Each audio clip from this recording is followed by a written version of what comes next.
오늘 이제 우리가 함께 나눌 하나님의 말씀은 요한복음 5장 19절입니다.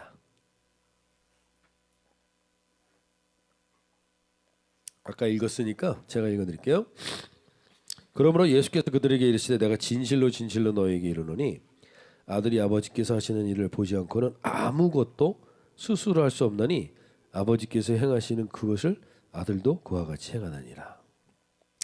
오늘 우리가 이제 구원의 우물 두 번째 시간인데요. 우리가 지난주에 구원의 우물이 어디서 터지는지를 나눴는데 그게 어디서 터졌냐면 38년 된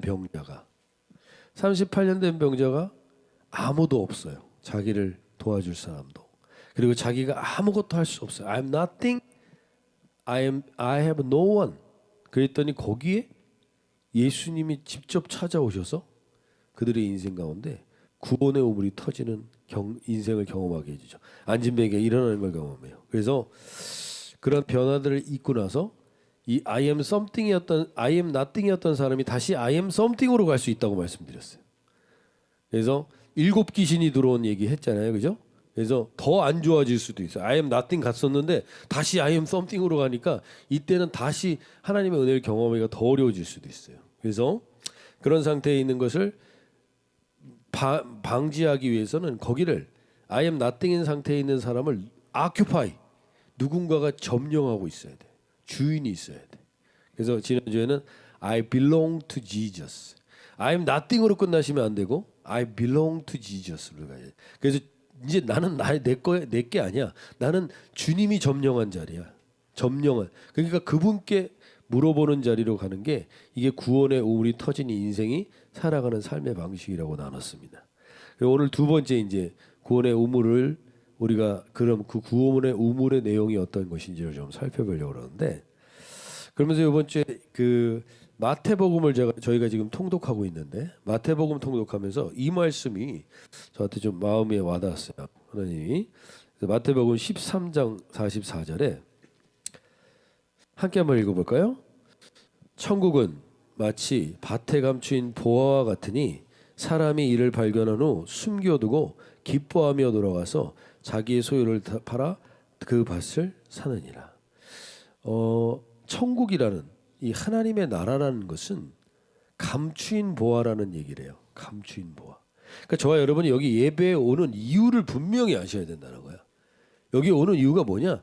우리는 여기 오는 이유가 이 감추인 보화를 확인하기 위해서 오는 거예요. 그 다음에 마태복음 13장 45절 46절에서는 천국은 마치 좋은 진주를 구하는 장사와 같으니 극히 값진 진주 하나를 발견하며 가서 자기의 소유를 다 팔아 그 진주를 사느니라. 이 두 가지 천국의 비유를 통해서 하나님이 공통점이 있어요. 그게 뭐냐면 하나님의 나라는 감추인 보화이고 값진 진주라는 거예요. 감추인 보화고 값진 진주인데 이거는 이 의미에는 어떤 의미가 있냐면 한눈에 알아보기가 어렵다는 거예요. 그래서 우리가 이 주일날마다 오는 이유가 그것이 어떤 것인지를 그 진주를 알아가고 보화가 어떤 것인지를 알아가려면 그것을 볼 수 있는 눈이 있어야 되잖아요. 그것을 볼 수 있는 시각이 열려야 되잖아요. 그러기 위해서는 훈련도 필요하고 볼 수 있는 시간도 필요한 거죠. 그래서 하나님이 우리에게 이 시간이 바로 그러한 감추인 보화를 확인하는 시간이 되는 시간이 이 예배예요. 그래서 구원의 우물의 가치가 어떤 것인지를 볼 수 있는 눈이 열려야 돼요. 이 눈이 열린 사람은 어떻게 해요? 공통적으로 감추인 보화나 이 값진 진주를 본 사람이 어떻게 반응해요? 공통적으로 반응하는 게 뭐예요? 가서 자기의 소유를 적당히 팔아요? 다 팔아요? 다 팔 만한 가치를 발견하기 위해서 이 자리에 저와 여러분이 오시는 거예요. 그리고 여기서 우리가 그 구원의 우물의 가치를 알게 됐을 때 우리가 진정으로 우리 인생 가운데 모든 걸 걸 수 있는 가치 있는 것을 발견하는 시간이 될 수 있는 거죠. 그래서 이 시간이 제가 이번 2024년의 기간 동안에 정말 간절한 기도 제목 중에 하나는 여러분들 여기 예배 와서 그냥 오늘 좋은 말씀 듣고 갔네 끝나시면 너무나 허무한 거예요.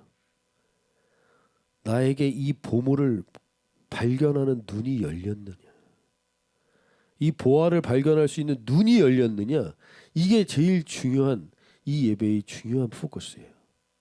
그래서 이 눈이 열려서 나의 모든 걸 다 팔아도 살 수 있을 만큼 그러한 가치를 발견하는 것. 뭐 작은 물건이면 모르겠지만 저와 여러분이 집 한 채를 산다든지 차 하나를 사도 어떻게 사요? 얼마나 신중합니까? 얼마나 관심을 기울입니까?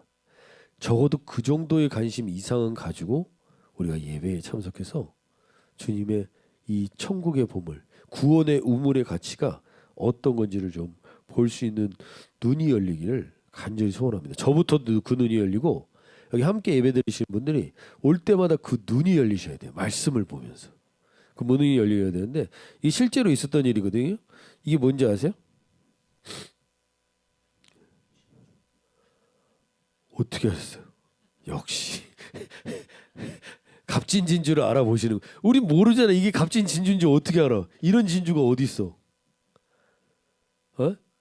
근데 이게 세계에서 발견된 세계 지금 지구상에서 발견된 가장 큰 진주예요. 천연 진주. 34kg짜리. 34kg에 저게 얼마일까요? 천연 진주. 나는 천연 진주를 갖고 있다. 여기는 천연 진주라고 여기는 아니라 천연 진주를 선물해 줬는데 아니라고 생각하는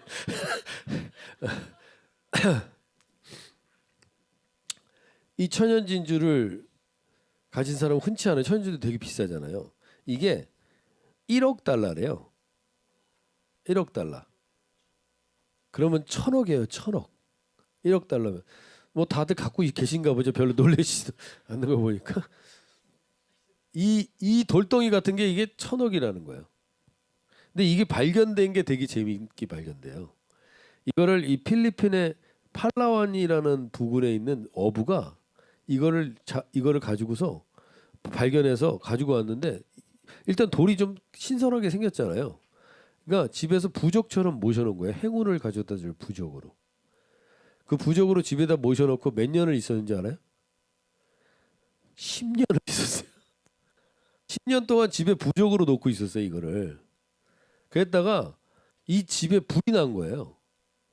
불이 나가지고 이 불 난 거를 복구해 주러 온 그 시 담당 공무원이 딱 봤는데 이게 그 사람은 진주를 볼 수 있는 눈이 있었던 거지. 이게 진주 같다 그래서 한번 감정을 해봤더니 이게 진주였던 거예요. 이 사람은 1,000억을 집에다 놓고 부적으로 놓고 매일 먹고 사는 문제에 연연해서 살아요. 네? 어떻게 보면 이 사람이 되게 안타깝다라고 생각하실지 모르지만 우리가 지금 하나님 나라에 와서 하나님 나라의 가치를 여러분들이 진짜 안다면 이 진주와 비교할 수 없는 그 가치가 우리에게 있다는 것을 하나님이 오늘 우리에게 알려주시기 위해서 이 예배 가운데 우리를 부르신 거예요.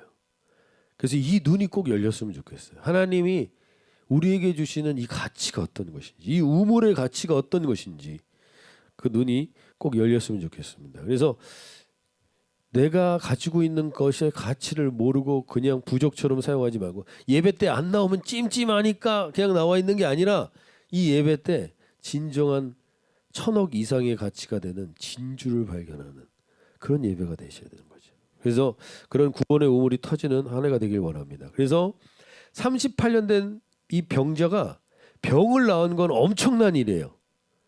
그러나 이 38년 된 병자가 병을 낳는 것보다 훨씬 더 가치 있는 1,000억 이상의 진주와 같은 가치는 뭐였냐면 하나님이 그를 병을 낫게 한 다음에 그 다음에 그거보다 더 가치 있는 일은 이거야라고 가르쳐준 게 요한복음 5장 20절인 거예요. 20절 한번 읽어볼까요? 아버지께서 아들을 사랑하사 자기가 행하시는 것을 다 아들에게 보이시고 또 그보다 더 큰 일을 보이사 너희로 놀랍게 여기게 하시리라. 38년 된 병을 고쳐진 것도 대단한 일이지만 사실 그거보다 더 큰 가치, 더 값진 진주가 뭐냐? 그거는 내가 네 아버지가 됐다는 거야. 내가 네 아버지가 돼서 더 높은 걸 보여준다는 거예요.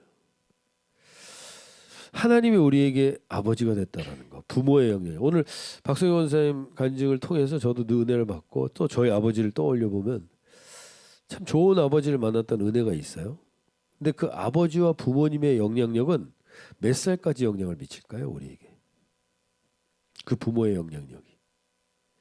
이건 아버지만을 얘기하지 않아요. 여기는 부모라고 얘기할 수 있어요.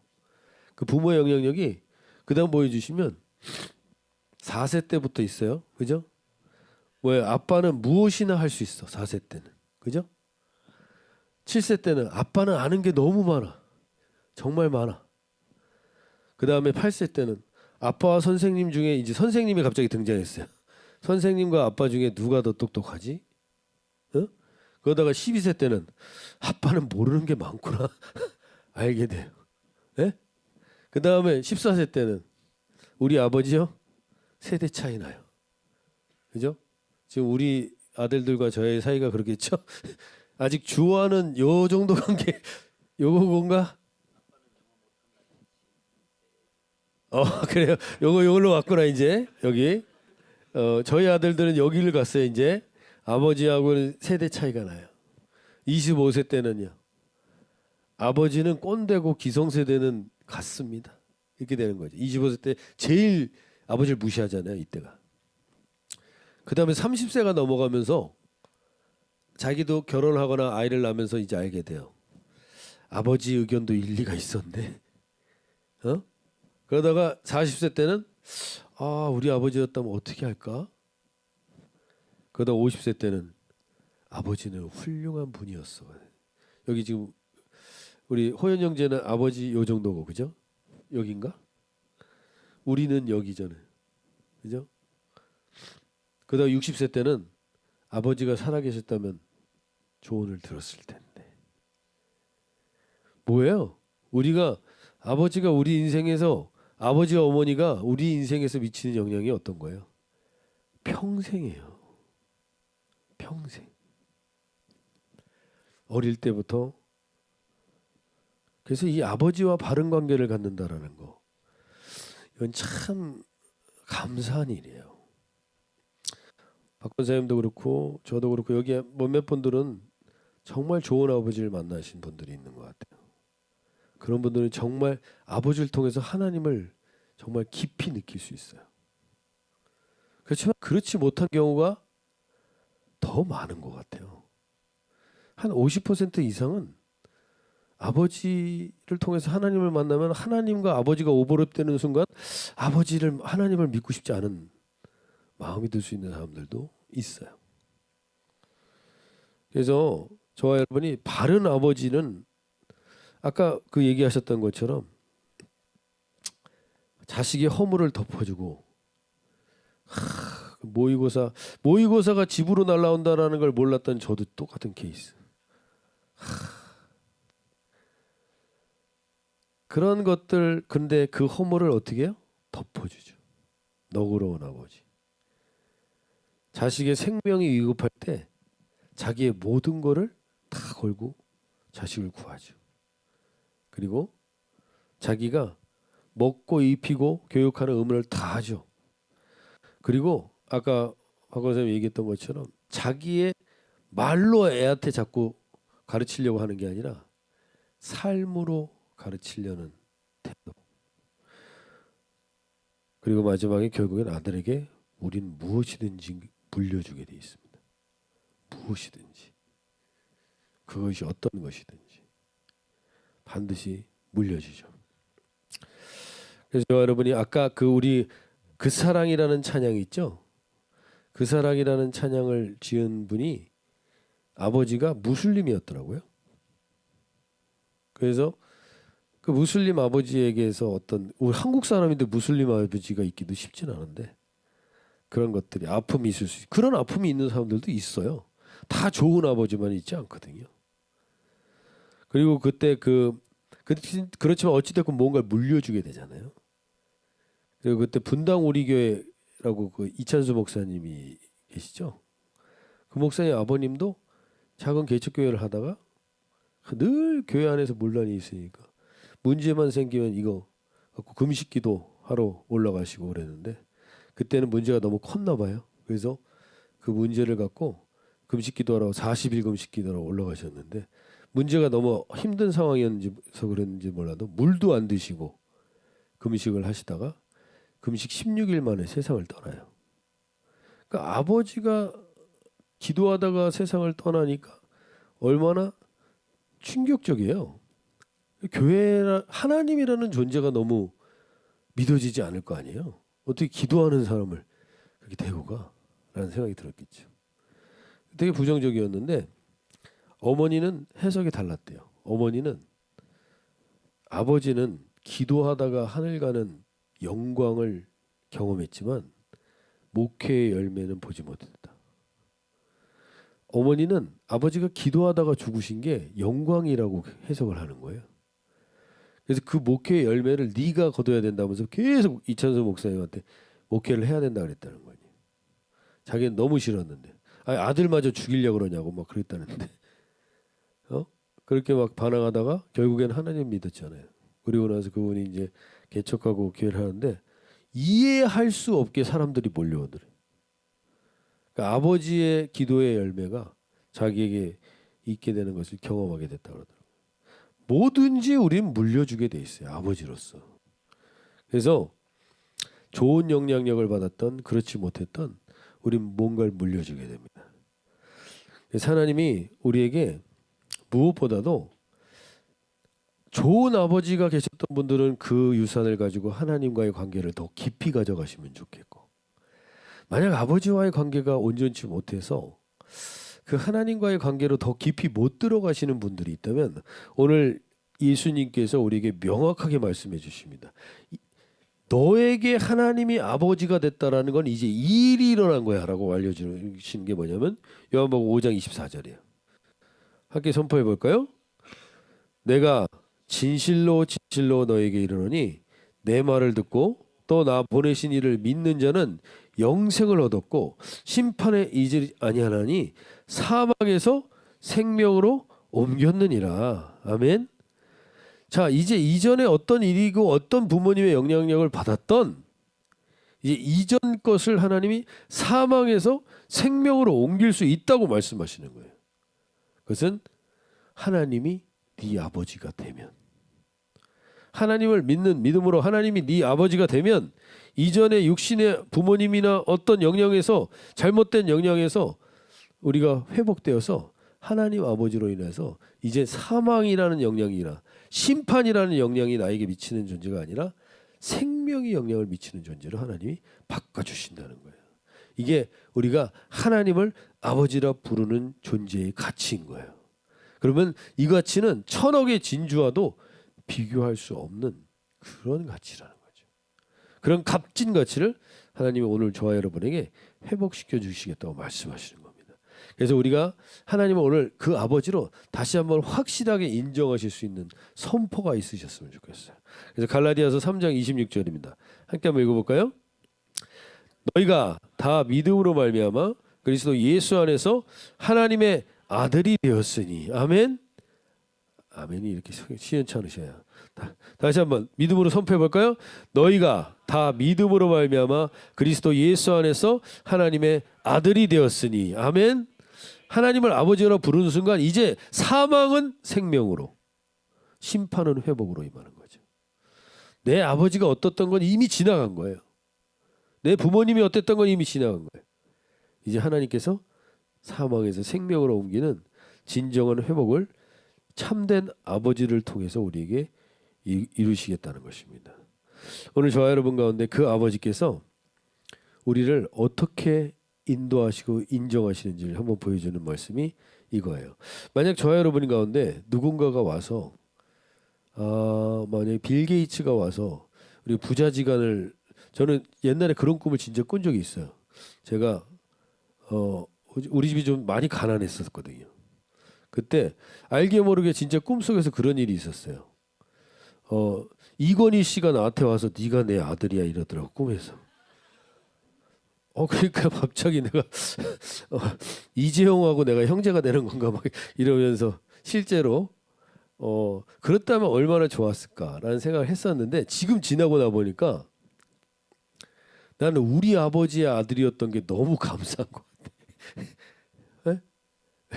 그래서 왜냐하면 그 아버지의 그러한 능력과 그러한 권세가 있는 사람이 내 아버지라 그러면 나에게 얼마나 따라와야 되는 부담과 불편함이 계속 있겠어요. 요구되는 조건이 얼마나 있겠어요. 다 그게 있어요. 세상은. 세상의 아버지가 그런 존재면 나에겐 또 다른 불편함이 따라오게 돼 있다고요. 근데 예수님은 이렇게 얘기하세요. 하나님은 요한복음 5장 22절 한번 읽어볼까요? 아버지께서 아무도 심판하지 아니하시고 심판을 다 아들에게 맡기셨으니. 하나님은, 우리 하나님 아버지는 내가 이거 줬으니까 일일이 가엾하고 간섭하시는 분이 아니라 맡길 때는 확실하게 맡기시는 그런 아버지. 그래서 우리는 그런 얘기 하잖아요. 하나님, 그때 내가 이런 짓을 못하도록 하나님 막아주셨어야지. 내가 죄를 짓지 못하도록 막아주시지 왜 안 막아주셨어요? 이런 얘기 하잖아요, 우리가. 근데 막상 하나님이 우리에게 일일이 그렇게 간섭해봐요. 저 여러분이 어떨까? 하나님은 그렇게 일하시지 않아요. 다 맡깁니다. 왜냐하면 다 망가뜨려도 회복할 수 있는, 해결할 수 있는 능력이 있으신 분이기 때문에 다 맡기세요. 일일이 간섭 안 하세요. 다 맡겨요. 그래서 우리가 하나님이 맡기심을 갖고 우리가 그걸 가지고 하나님이 나에게 그 모든 걸 맡기셨다는 걸 깨닫고 나서 하나님이 가장 기뻐하시는 것과 나하고 딱 죽이 맞아서 딱 하는 그 일이 뭐냐? 하나님이 우리랑 죽이 맞는다라는 게 뭐야? 하나님과 나하고 딱 하면 딱 통한다는 거잖아요. 네? 오늘 아침에 오뎅 국물이 먹고 싶었는데 딱 오뎅 국물을 주더라고. 죽이 딱 이런 딱딱 맞는. 저는 주로 우리 아버지랑 저도 죽이 잘 맞았는데 저희 아버지랑 저랑 죽이 잘 맞았던 건 뭐냐면 이제 갈비 먹으러 갈 때, 양장피 먹으러 갈 때, KFC 먹을 때 이럴 때 우리 아버지랑 저랑 잘 맞았죠.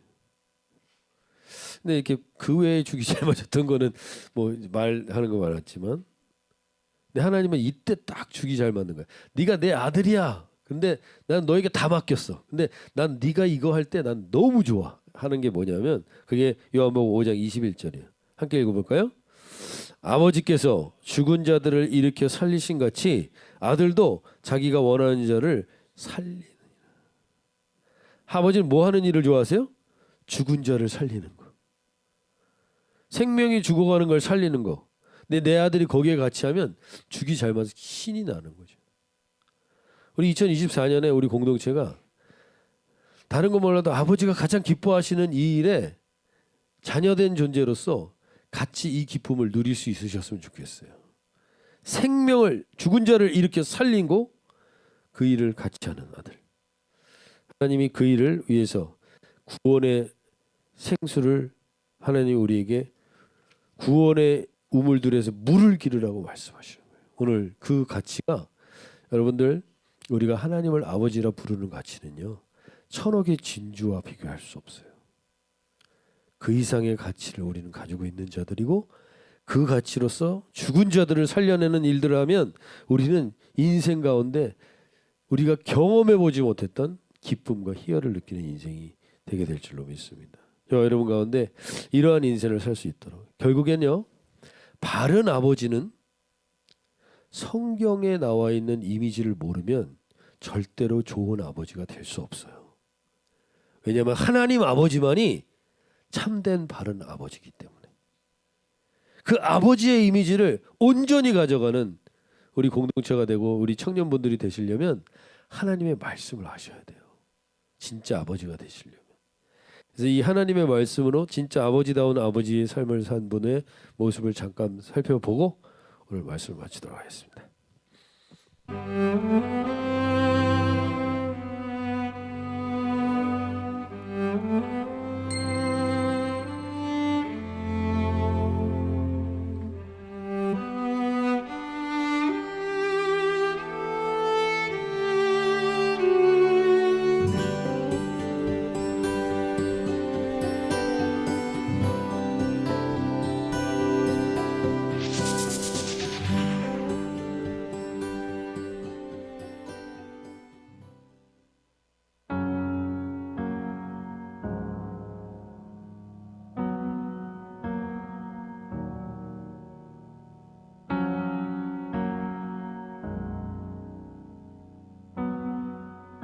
I thought sooner or later the lights up above will come down in circles and God made a love.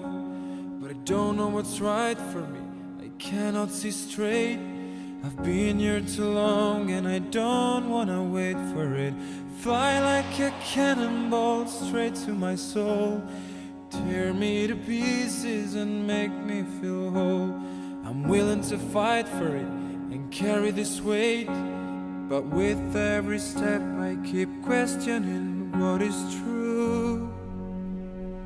Fall on me with open arms. Fall on me from where you are. Fall on me with all your light, with all your light, with all your light. Soon you will find what your heart wants to know. Don't give up hope, for I know you are close. And all you have ever dreamed, wished you could ever be, is waiting to find you wherever you go. Believe in yourself every step that you take. Know I am smiling with pride every day. My love will forever be stronger than stone. Don't be afraid, you are never alone. Fall on me with all your light, with all your light, with all your light, with all your light. I close my eyes and I'm seeing you everywhere. I step outside, it's like I'm breathing you in the air.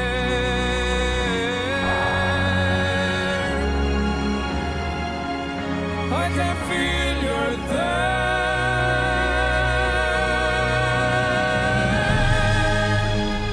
Fall on me with open arms.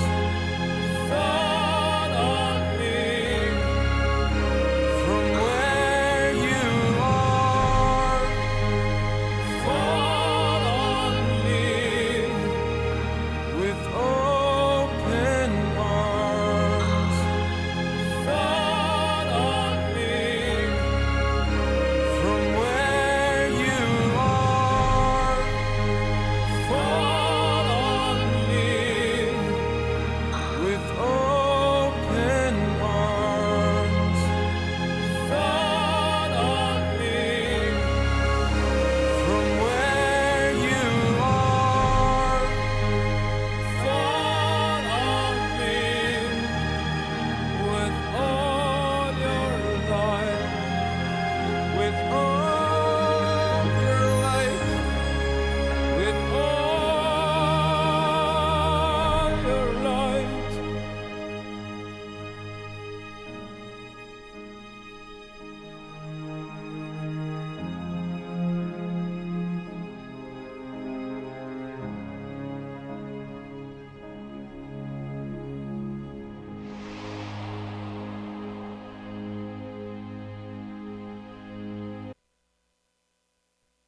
예, 이 팀 호이트에서 디코이트 이분이 아들 한마디에 달리기 시작한 거예요. 달려야 내가 장애가 없는 것 같다는 걸 경험하고 이 아들을 포기하지 않고 달리죠. 그래서 아버지가 없이는 아무것도 해낼 수 없었습니다. 그랬더니 아버지는 네가 아니었으면 난 달리지 않았을 거야. 기록이 중요한 게 아니라 기록을 사람들은 더 좋은 기록을 낼 수 있을 텐데 그러니까 난 기록 때문에 달리는 게 아니라 함께 하기 때문에 달리는 거예요. 라는 고백을 하는데 저는 이 모습 속에서 이 디코이트 하나님을 아는 사람이고 하나님의 아버지라는 건 뭐냐? 하나님 아버지가 우리와 이런 관계를 원하신다는 거죠. 아버지 없이는 저는 아무것도 할 수 없어요. 아버지는 난 널 위해서 달려. 그리고 그 아버지는 언제나 늘 아들보다 뒤에 결승선에 들어옵니다. 이것이 하나님께서 우리에게도 동일하게 나는 너에게 이런 아버지야 라고 말합니다. 그러나 이 아버지도 어떻게 돼요? 세상을 떠납니다. 결국에는 세상을 떠나고 더 이상 지켜줄 수 없는 날이 오죠. 그런데 우리의 하나님 아버지는 이렇게 말씀하십니다. 죽은 자를 살리는 아버지라고.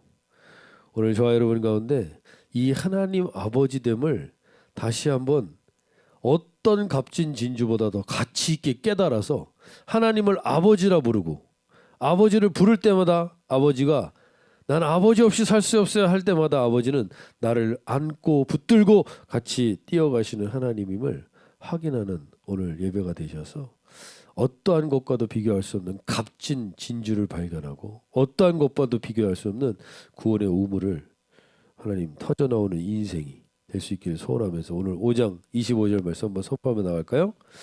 진실로 너에게 이르노니 죽은 자들이 하나님의 아들의 음성을 들을 때가 오나니 곧 이때라. 듣는 자는 살아나리라. 아멘. 이 듣는 자들은 하나님의 말씀, 하나님의 아들의 말씀을 듣고 내가 하나님을 아버지라 부르는 권세가 어떤지를 아는 자들은 결국에는 어떠한 상황 가운데서도 살아나게 될 줄로 믿습니다. 그리고 나만 살아나는 게 아니라 반드시 옆에 죽은 자를 살려내는 그러한 구원의 우물들이 되게 하실 줄로 믿습니다. 그러한 소원으로 하나님 아버지를 오늘 부르짖으며 오늘 예배를 마치도록 하겠습니다. 우리 찬양하고 기도하며 나가겠습니다.